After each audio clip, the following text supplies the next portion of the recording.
Terbongkar ucapan Bu Kades yang picu anak kandung emosi tembak mati ibunya.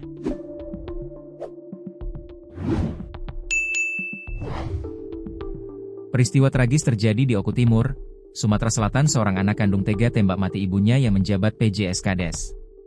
Peristiwa tembak mati yang dilakukan anak kandung terhadap ibu Kades tersebut terjadi di rumah mereka sendiri. Kejadian itu membuat warga sekitar gempat lantaran insiden anak kandung membunuh ibunya sendiri di wilayah tersebut merupakan peristiwa yang tidak biasa.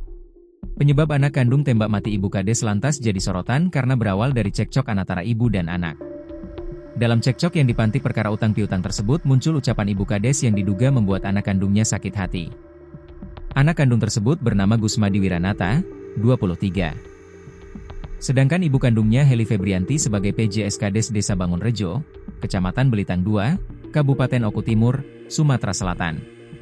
Peristiwa yang menimpa wanita yang menjabat sebagai PJS Kades Bangunrejo itu terjadi Kamis 24 April sekitar pukul 13.30 waktu Indonesia Barat.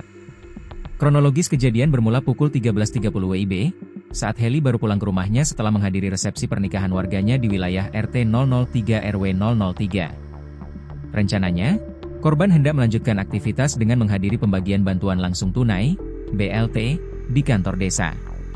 Di rumah, korban berbincang dengan Devi, 26, sekretaris pribadi kepala desa, di ruang makan.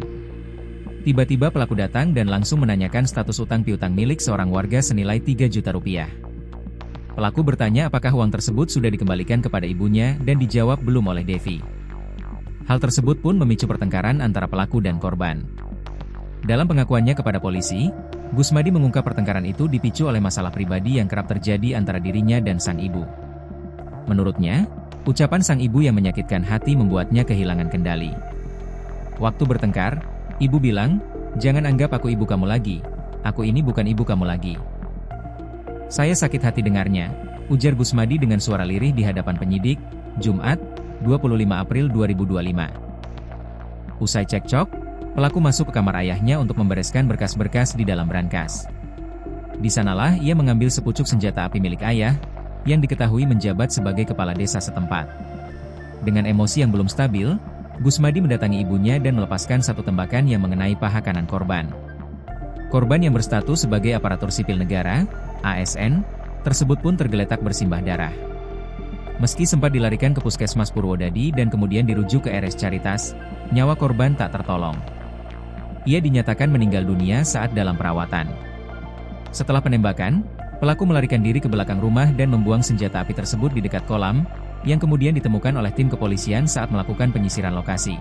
"Saya sangat menyesal, kenapa bukan saya saja yang mati?